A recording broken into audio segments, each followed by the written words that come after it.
Welcome back to today's episode, the podcast where we discuss the most recent installments of a different series every show. It is May 15th, the 135th day of the year. If your birthday is today, you're a Taurus, Adele, Dwayne "The Rock" Johnson, John A Cena, lot of Mark wrestlers. Zuckerberg. Well, the two main ones, yeah, Megan Fox and Tony Hawk. They're all Tauruses. They've all had their birthdays very recently. Tony Hawk actually just turned 58 years old.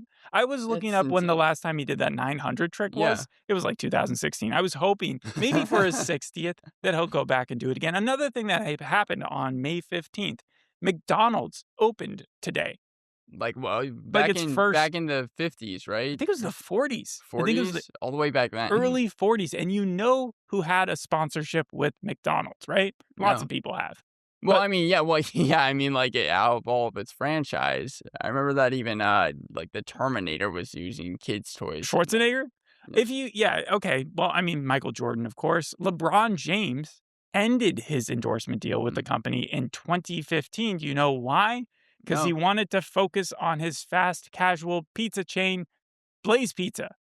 Blaze Pizza is LeBron James's? Yep, just like the wall. I had no idea. Do you think LeBron is coming back? No. Did you watch the May 11th game Yeah, where the Lakers got I watched some of eliminated? them. Yeah, I watched some of them, but I don't think that he's coming back next season. I think that You this is think it. 41 was it? And Yeah. he's hanging up the suit and he's saying, Bronny, it's up to you now. Yeah, he's going to his kid to continue the legacy. Yeah. Okay, so it's the last for LeBron. On Mother's Day, it was actually the last for another show, the show we're talking about today, The Comeback. That was May 10th when it had its season 3 finale.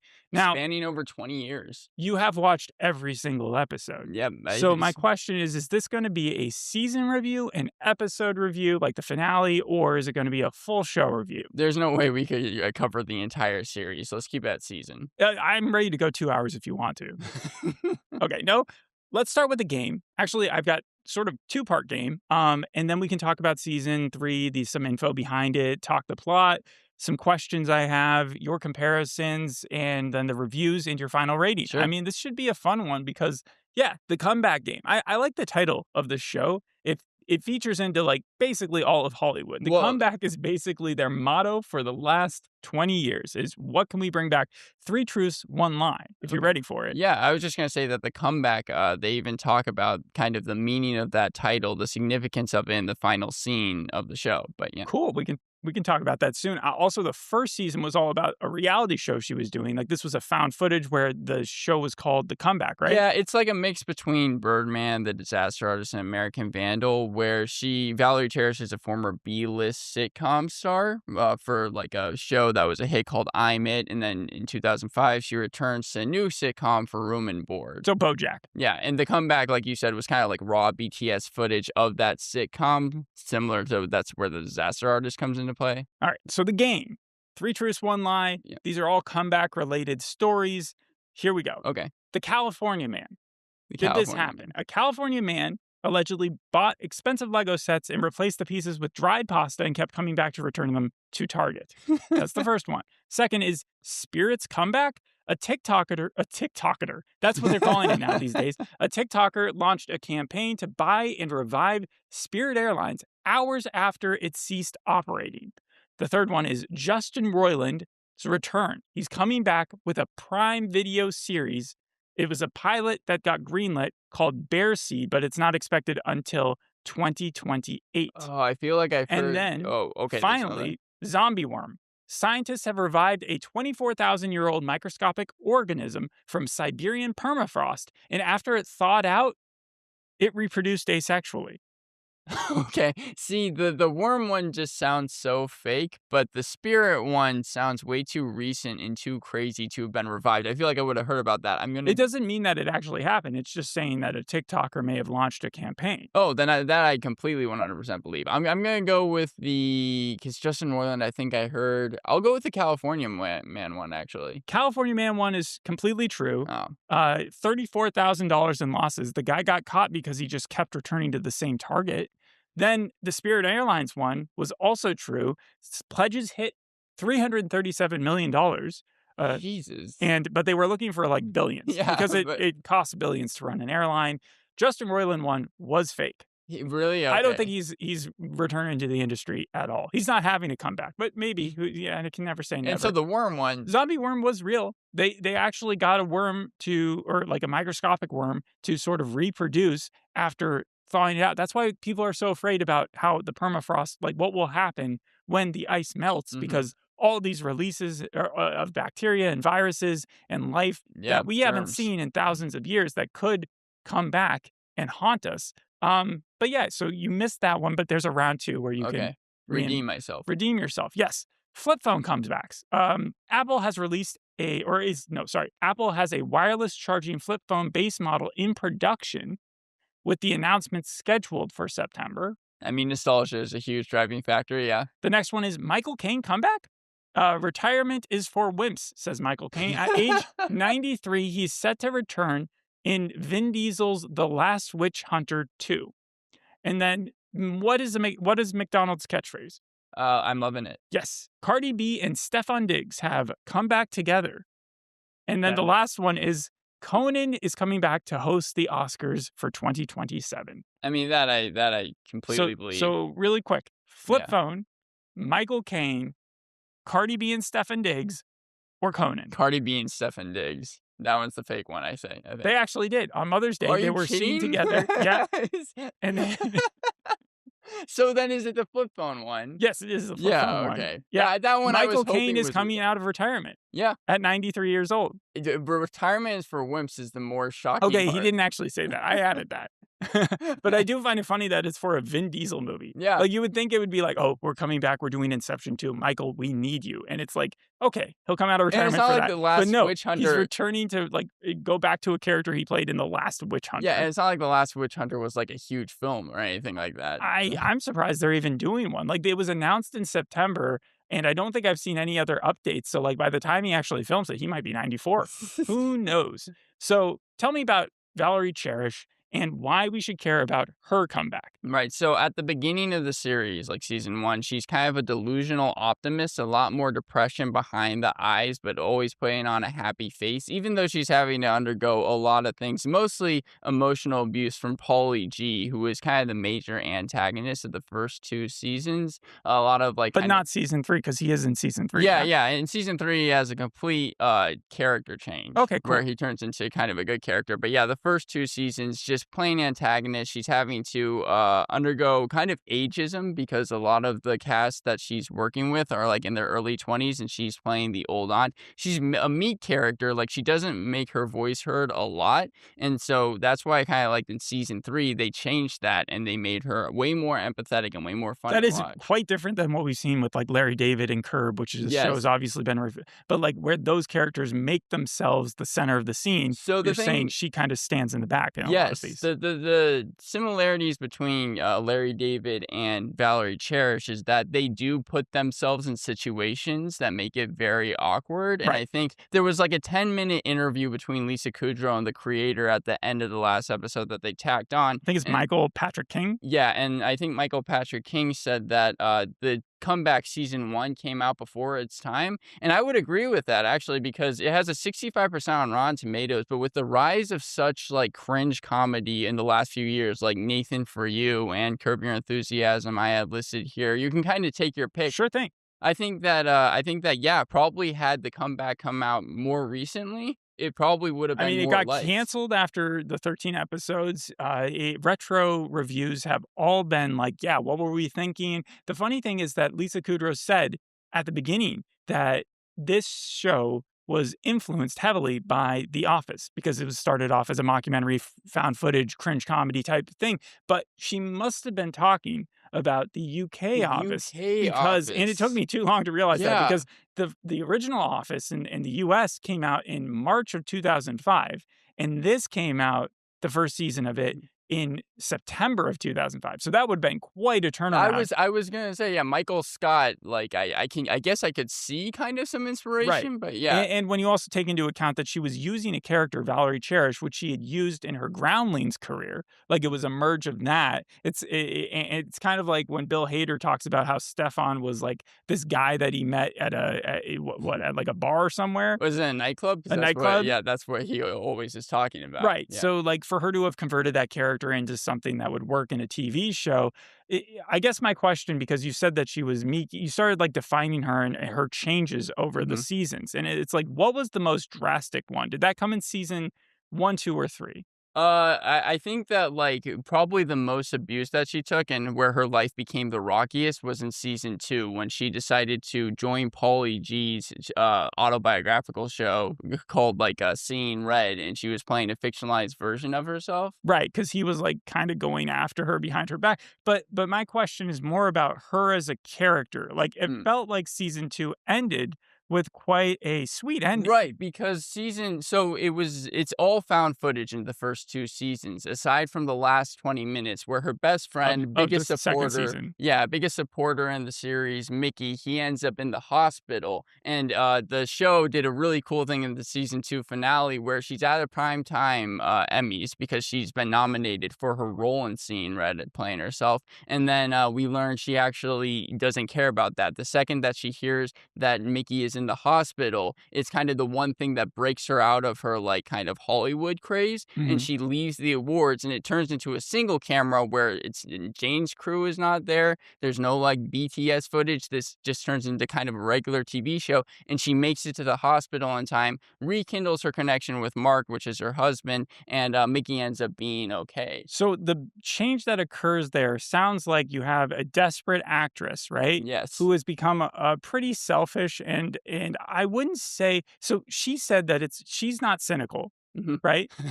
But would you agree? Yeah, because I don't think that Valerie Cherish, she is a protagonist. Like, Uh-huh. she That's she interesting because, like, they also say that season 1, some of the reviews were calling intriguingly cynical. Not her character, but the but the show show. itself. Yeah, But yeah, that's yeah. so different than what we've seen in these reality shows where it's like, most of the time, not only are they outspoken, but they also just have this chip on their shoulder, which they let drag them down. And with her, it sounds like she is selfish, but she's not like I don't know how to put it. Like, it's not her exact, attitude or demeanor. Like, she's always an optimist in a Yeah, weird way. yeah, no, again, that's where it's like she always is willing to put on a happy face even if what she's having to kind of go through is That's a weird absolutely balance. terrible. Yeah, I had here that she is the likable versions of, Larry David from Curb, Greg from Succession because of the awkwardness, and BoJack Horseman, which actually is very, very closely related to season 3, both shows,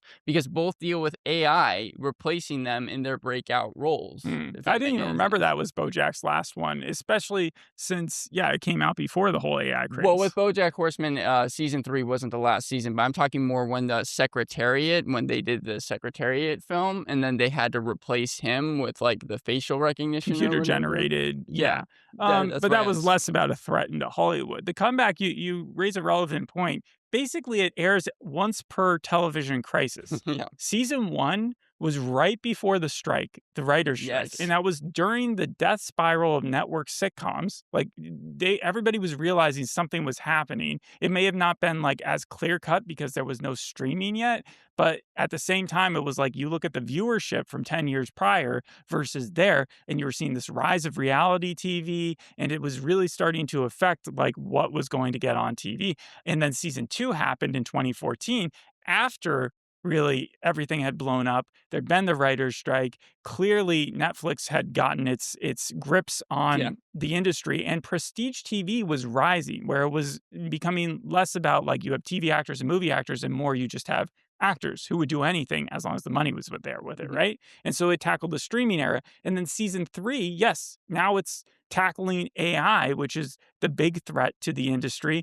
And I found one of Lisa Kudrow's quotes kind of interesting here because they say that when she was working on Friends, that was obviously like a golden age Yeah, right. of TV. They had 22 episode seasons, and during that time, they had like 12 to 15 writers in the writers' room at Mhm. all times. Now she's saying that even in her like the shows that she's doing, the WGA only requires that there be like 3 writers in the room, Yeah. and the seasons are only like 8 episodes. And Downsizing. so yes, the downsizing that's happening, not just because of AI, but it will continue because of AI. It's just going to keep getting smaller. And so it really is like as the comeback is happening, it's also showing the death of of television as a whole. I know that Lisa Kudrow also said that season 3, the reason why they made it was because they weren't sure if they were going to, but then during the WGA writer's strike in 2023, which is where the show takes place at very, very first, for like the first half The of the season 3 episode. pilot? Yeah. Yeah, she was saying that the reason why they ended up coming back is because she was talking to the creator of the show, and she was like, "I can only imagine the things that Valerie Cherish would be doing during the writer's strike." And then they were like, "Perfect, that's how we're going to start it off." That's what she said in the interview at the very end there. So we're going to just do a little recap here of season 3. So 2023, it starts. It says Broadway, Chicago labor strike prologue, and then it jumps to 2026. And you have this company named NewNet, which offers her a lead in How's That, a multicam sitcom that is supposedly assisted by AI, but you clearly find out within the first couple episodes it's actually being completely written Yeah. by AI. They use the code name Aliceist, just because it's basically AI. Should have gone with Alistar. Yeah, but the thing is that Valerie, she's been sworn to secrecy. So she's an executive producer for this show. So she is told that it is just So she knows out the gate. Right. So from the first episode, she knows that this is going to be completely ran by AI, but she's not allowed to say the secret. Like, this is supposed to be definitely like the most. Does she feel like she's sold her soul to the devil? Because like everybody in the industry is really against this type of move, and yet does anybody vilify her for taking this role? No, because the people that she gets for the role, we see it a couple times. She goes to people that have been in the show before, like Jimmy, who is probably my favorite character, kind of a father figure to her. Even when he figures out that the show is ran by AI because there's no showrunner, which is really what the kind of big thing about season 3 is. He doesn't vilify her either, and since it's such kind of a secret, I don't think that that she really is kind of capturing the most important thing as to why this is such a big issue. So Jimmy's a returning member. Mark, her husband, is a returning member, Damian Young. But he's had like a plot twist where even though they've been shown as a happy couple so far, or at least one that was faithful. Faithful. But season 1, their relationship was rocky. Season 2, it got to the point where Mark even moved out, like he wasn't even going with Valerie. Oh, okay. And had she not made it to Mickey in time at the hospital, they probably wouldn't have gotten together either. That kind of proved to Mark at the end of season 2 that there was more to But Valerie. despite the fact that there's more to Valerie, he still cheated on her. There's still been affairs since, and because they're saying the Me Too movement didn't necessarily hit the finance industry the same way that it did with Hollywood, that he's been able to kind of use his position to sleep with a lot of women, and she's still with him. She's forgiven him. That was a little bit of a weird story arc. But he also loses his job within the first episode of the 3rd season because of this. Yeah, he gets fired. Reminds me of Steve Carell in the Apple series. The news series. Yeah, no. But that was more of a sexual predation thing. Right. Here he just ends up losing his job, and he kind of goes on a midlife crisis this season. That sounds fun. Yeah, so he's like going to Burning Man and getting tattoos. He's represents one of the returning members. You also have new characters this season. What'd you think of John Early from like Search Party and stuff? My God. So definitely the comeback has had its share of cameos in its seasons, in its first 2 seasons, but they had an insane amount of recurring characters, people that I never would have thought would be in the show. Andrew Scott, Moriarty from Sherlock, studio head in NewNet, that's who he's playing. He kind of plays so different people. So it's not like the studio where there's a ton of cameos, but most of them are playing themselves. Yeah, I mean, they even have that. Jane Fonda, Fran Drescher within the first 2 episodes are playing themselves. But I'm just talking about like, these are recurring characters. John Early from Search Party and Abby Jacobson, the creator and star of Broad City, they play a married couple, which are writers of How's That, for like episodes 3 and 4 before they end up leaving. Mike Mitchell, Stu from Twisted Metal, he plays Zeke, the sound guy, who I think only has like 1 line of dialogue throughout the whole entire series, but he's in a good majority of the episodes. And then the cast for How's That: Brittany O'Grady from The Consultant, she's a cast member. Tim Bagley from Monk, according to Jim, day after Tim tomorrow. Badgley, but Badgley, okay, I'm never really sure how to say it, but he's one of the cast members as well. Probably one of my favorite jokes is that there is a character named PB or PB&J. PDP. Uh-huh. And he's playing he was in season 2. That's why he looks so familiar, but he wasn't playing the same character. What? He was playing that guy's twin brother named Ivan. Oh, that's hilarious. And apparently That's a soap opera move. Ivan has died. Yes. So that's why PDP has gone into Hollywood and why he was cast in the show. So there's not only this change in turnover in cast, but it also seems like there's a change in format because it's no longer beholden to the found footage reality show. Is she just not doing a reality show anymore? No, well, not at the very beginning. Okay. So in episode 2, she goes to, I believe it was it Walmart or something? And that's where Jane... A grocery store. Yeah, a grocery store. And Jane is a cashier. Jane is the person that has kind of put together the team that has been following her for all these different seasons. Uh-huh. They kind of repeated a story arc a little bit from season 2 because a similar thing happened. Getting the whole gang back together. Yes, but Jane... Muppet style. Right, but Jane, she ends up deciding that she'll do kind of another documentary for Behind How's That. And so you're right, though. There is a change in format because I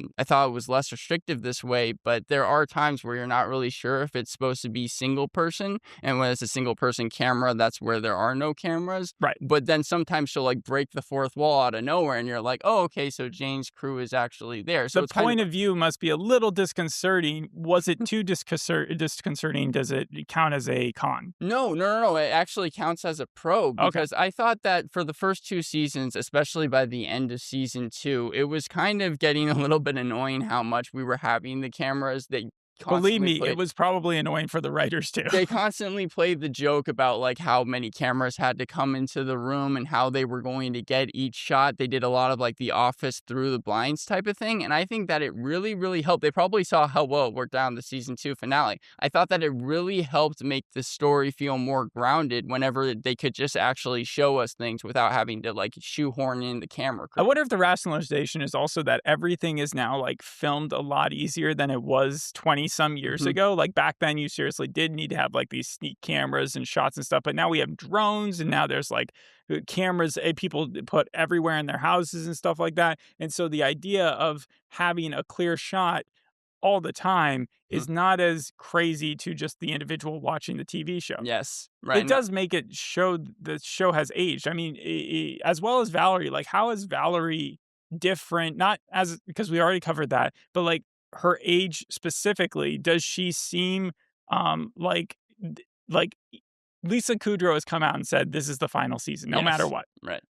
Does Valerie also seem to have that like sort of opinion? Like this is my last hurrah. Well, I don't think that because she even by the end of the TV show signs on to a new TV show. But the reason why I think that I thought she left How's That?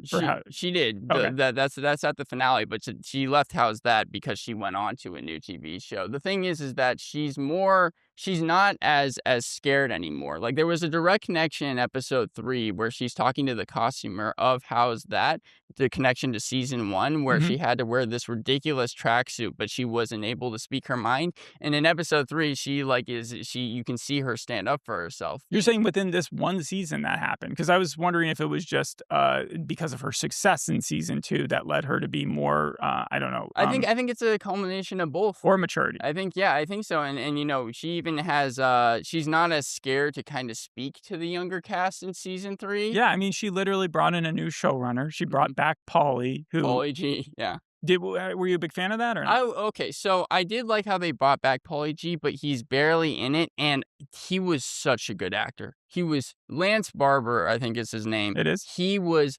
phenomenal when he was playing the antagonist. The major contempt that he had for Valerie Cherish, the pure vitriol that he would have, and like the monster that you could see him become, just constant dehumanization of Valerie, especially when he wants to like her to do a blowjob in season 2 during Seeing Red, like an actual blowjob on screen. He was perfect. And here in season 3, like I said, they kind of made him more likable. But I actually liked how he was a villain because whenever he was on screen for those first 2 seasons, he was scary. He was very intimidating. All Quiet on Set type? Yes. Yes. Oh, it reminded me exactly of that.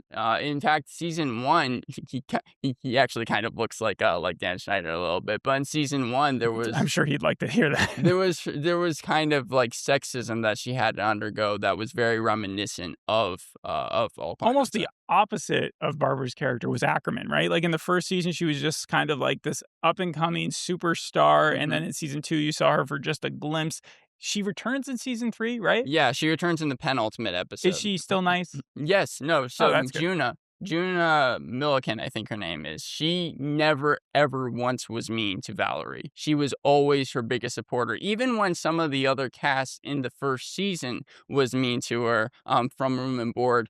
She never was that way. She was always like a big fan of Definitely Valerie. going against the trope there too. Yeah, So and Valerie's not cynical, and the person that she's like main competing with, sort of, that she would be jealous of in normal circumstances, stays nice. It isn't like one of those secret niceties. Yes, and in the it couldn't have come at a better time in season 3 because Valerie gets a lot of hate. In episode 6, it's leaked, and a lot of it is like who leaked the information that this new show house that is all AI. And at that point, Valerie starts getting a ton of hate. And that's when Juna comes in and is like, look, you're literally one of the nicest people in Hollywood. Like, you helped me so much. Because she was filming a movie nearby. Does it hurt? How's that? How's that get canceled by the end, or is it like a big success? It actually ends up being a success. In fact, at the beginning of the season finales, it's already, after its like 2-episode premiere, renewed for season 2. So it doesn't matter the bad publicity.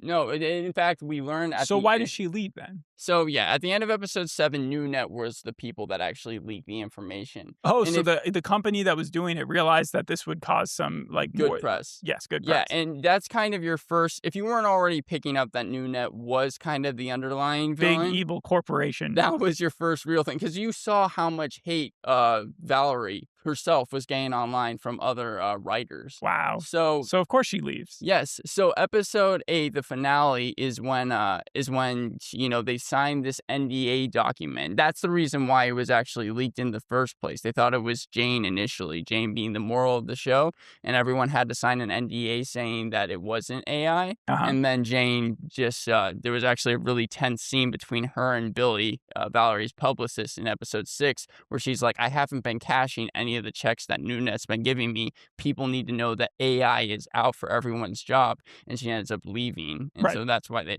but anyways, by episode 8, it's season 2, and I hope she cashed those checks though, because I mean, like, why not? Well, Valerie was surprised to hear it. It was supposed to be a twist where she's but I mean, once the information got leaked, there was like no reason why she couldn't cash that stuff. Probably a good reason, yeah. But Brandon from NewNet, he goes to Valerie kind of over Skype, and he's like, look, because I'm going to be announcing season 2, I want you to be out there with me since you're the star of the show. And she says, okay. And then we are treated to 3 cameos. Bradley Whitford, Adam Scott, and Justin Theroux. Bradley Whitford is in 2 scenes, but Adam Scott and Justin Theroux randomly show up. Adam Scott has been in the studio and now this too. Yeah, but he's not playing himself.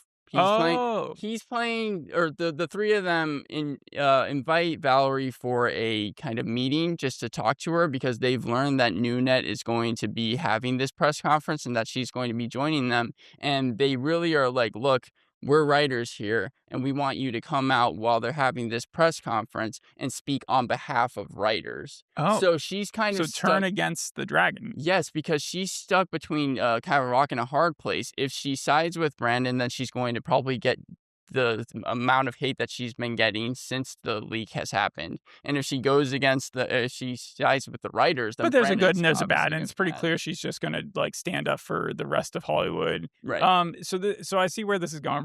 Writing's on the wall. She gets up there. She takes. Well, actually, what happens first is we do a detour to the season finale of How's That? Yeah. So we've been seeing like in episodes 4 and 5, kind of them been doing the live tapings. We even saw it in the first season. So it's like Seinfeld and Curb Your Enthusiasm, where you saw some scenes play out. And I thought that there was a nice detail where we learned that Valerie Cherish had done Mrs. Hat, which was a 2-season epic detective series Yeah. that whenever they were introducing her for how's that, the person was not ever bringing up. So she kept on being like, he's forgetting to bring up Mrs. Hat because no one liked that TV series. But by the end of by the last episode, yeah, the announcer is like, you loved her in Traitors because she was also on the Traitors TV show. And then he mentions Mrs. Hat. So I like that.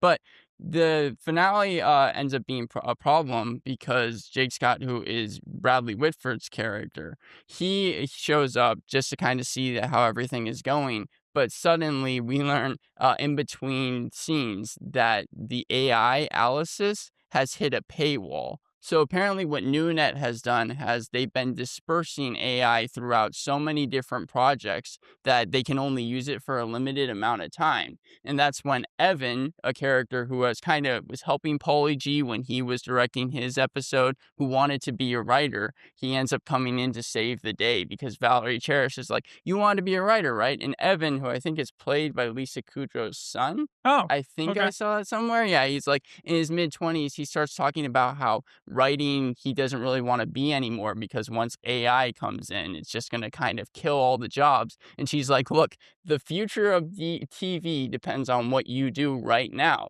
And he ends up writing or rewriting a lot of the final episode, and it goes off without a hitch. The audience loves it. And I thought that that was a really nice kind of touch to kind of show why, like, TV needs writers so much.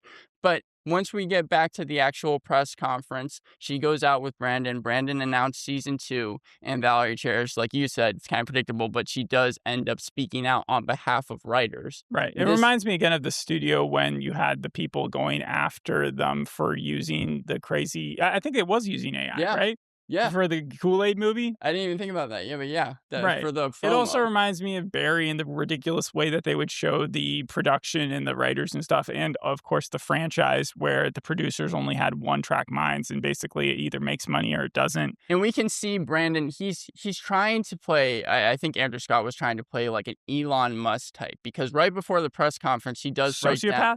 and he's like, people keep on blaming me like I was the person that created AI. I'm just using it for what is needed. And it was obvious that he was kind of trying to play one of these like billionaire tycoons. Yeah. So she does that, but she doesn't get fired from How's That, Well, right? what happens is Brandon takes her into a separate room, and that's when she learns because she's like, we need a showrunner for season 2, and he's like, no, you're gonna have to figure out how to do this on your own. We're going to continue to use AI for this series, and she's like, well, if you do that, I'm going to leave, and he's like, it doesn't matter if you leave because We own you. we already have your image, your likeness. We can use it. They even showed it when they were watching the first 2 episodes. There was an AI Valerie Cherish that popped up on the screen, and she was like, keep watching the same episodes, and that wasn't anything that Valerie Cherish used. Sure. And so then Valerie is like, you know what?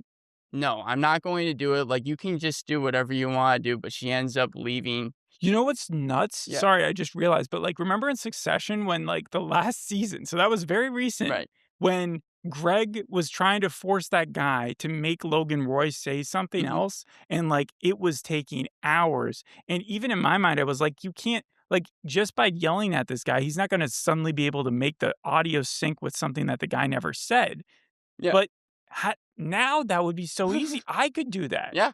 You could do that. Like anybody could do that in a split second. We see it throughout the season. There is a guy named Marco who ends up taking over the show, even he's like 20 episodes. I'm sorry, but like people will watch that episode in the future and not realize why that scene made sense at the time. Right. No, that's crazy. But here, like, they even show that throughout the season. Like, whenever they need a new joke or anything like that, Marco just types it into Alice's and it comes out within, like... Yeah, but that was for writing stuff. And I'm talking about video generation. So now they're combining the two and they're putting this into a completely AI thing. They could put cameos from anybody that they have the rights to use their images.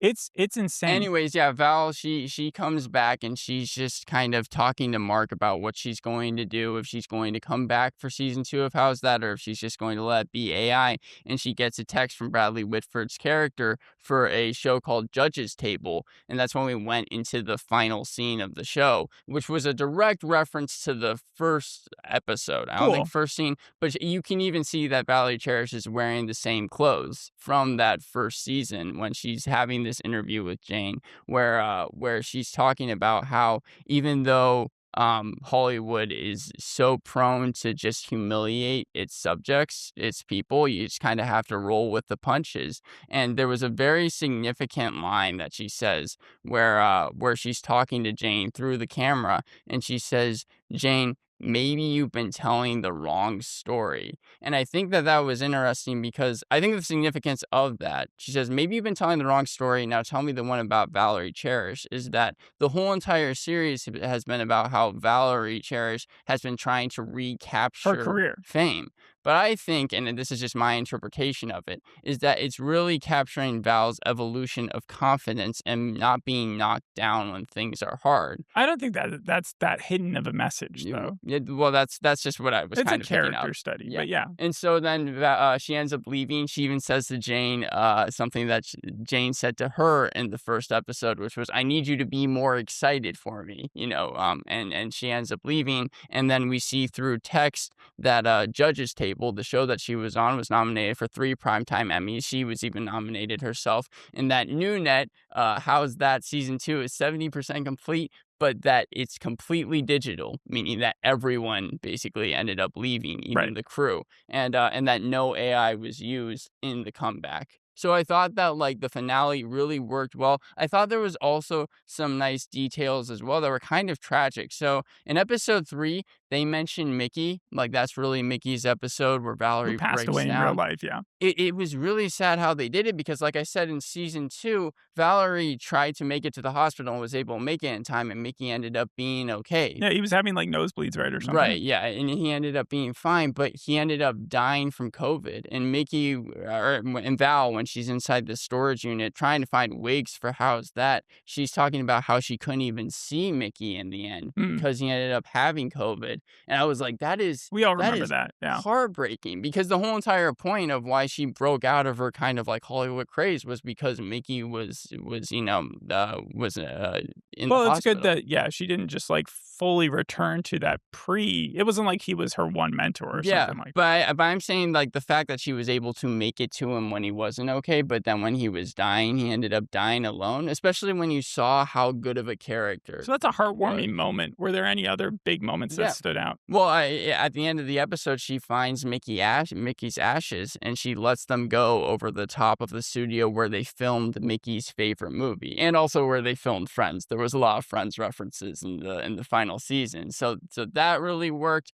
I thought that episode 6, because it wasn't just everyone in the world figuring out at the same moment, it's the AI secret that was kind of when everyone starts to know. So even the cast gets the information first, and then more people on the crew start figuring it out. Sounds like 6, 7, 8 were really big, climax episodes. I would say that they were almost kind of a 3-part finale. Yeah. Because they really just deal with the same thing. And I thought that the way that they showed Valerie's hatred, she's getting hate from everyone in episode 7. Even people on the show start leaving because they're like, we can't work with you, and you knew this whole entire time and didn't say anything. Right. And you were saying, because I sort of asked that at the very beginning, expecting it to be an immediate backlash, even the hint of AI in the newspapers or something like that, talking, or magazines and stuff, saying that but that happened so much later in the season, different than I expected it to be.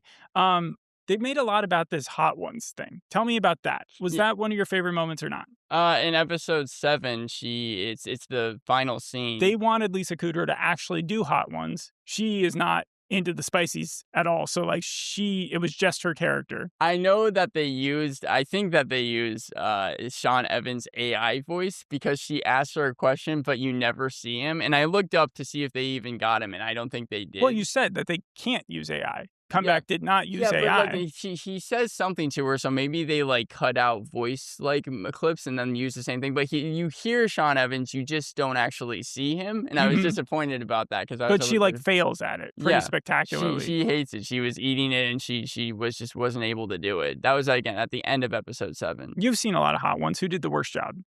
Who did the worst job? Wasn't it like DJ Khaled who only ate You like think 3 DJ Khaled did the rings? worst? Yeah. Okay. Right. So you've watched 3 seasons now. Do you think anybody stepping into the show who hasn't seen it yet would wanna watch all 3 seasons or has to watch all 3 I seasons don't to think enjoy you this have last one? to. I would recommend the 3rd season. Also, Devil Wears Prada too. I had here. I bought that to my mom for Mother's Day. But the idea is very prominent in both, where technology has kind of disrupted both of their industries. Very similar with the comeback here. But yeah, the comeback season 3, I would recommend. I don't know if you need to watch the first 2 seasons though. Okay. Well, overall, it's been really, really liked. I'll be giving it an 8.5 out of 10. Rotten Tomatoes gave season 3 a 97%. That's the highest out of the 3. Ebert, The Wrap, Time, IndieWire, New York Times, Collider, positive, positive, positive. 80 on Metacritic for the 3rd season. Guardian didn't like it.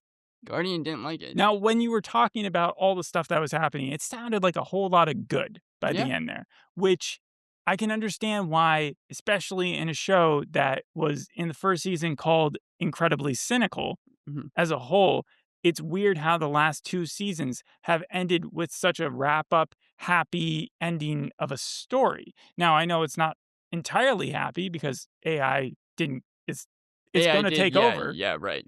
But at the same time, like AV Club argued that the show had changed too much. And I can see why they would think that just based on how you've been talking about it. I mean, yeah, it's definitely, I guess it's easier to watch. In the first 2 seasons, I actually had to cover my eyes, not because it was anything horrific on screen, but more just because of how cringe-inducing it could be, and Yeah. in season 3, it definitely put down the cringe factor. There was not as much, Because like the world already embraces the cringe in reality. yeah, there You was not tune as in much to see awkwardness. something nice now. All right, so just to give you an idea of how many comebacks there truly are, it's not just restrictive to TV. This is how we'll end it. I was trying to find good examples of like things that are coming back that aren't true Mhm. because I had so many from what we talked about already. Yeah. And so I was going to put like Pluto's coming back, something wild like that. And then I type it in and Isaacman, the NASA administrator from like last month, was saying that they're re-examining Pluto's status after 20 years from its downgraded to a dwarf. Dwarf planet, yeah. Yeah, by the International Astronomical Union, and apparently they're trying to bring it back, which is that's insane. And then also tomorrow, I think Ronda Rousey's coming back, right? Really? Well, yeah, the Gina I didn't know Carano, that. Ronda Rousey. Netflix is going wild with this stuff. I mean, it brought Mike Tyson out of retirement, so I feel like Netflix is trolling at this point. Mhm. This show was on HBO. All right, and the regular show came back. We'll be doing that soon. Yeah, regular show, The Lost Tapes. Returned May 11th, and it was the first return since 2017. So a little bit like the comeback in that it took a very long hiatus. But everybody liked Lisa Kudrow. That was kind of the universal I thing. think she could be I Even the think she could be negatives. nominated for an actual Emmy. Like, I'd seen her in Friends, so I knew she was funny, but here I thought that her performance was, yeah, just really, really good. Seeing how well the studio did in last year's Emmys, I feel like that's probably true. Like it just feels like Hollywood loves to give Hollywood claps on the back, especially when they show Hollywood giving claps on the back in the shows that are being nominated. Thanks for listening. We'll see you on the next episode. Hope you enjoyed this one. Bye. Bye.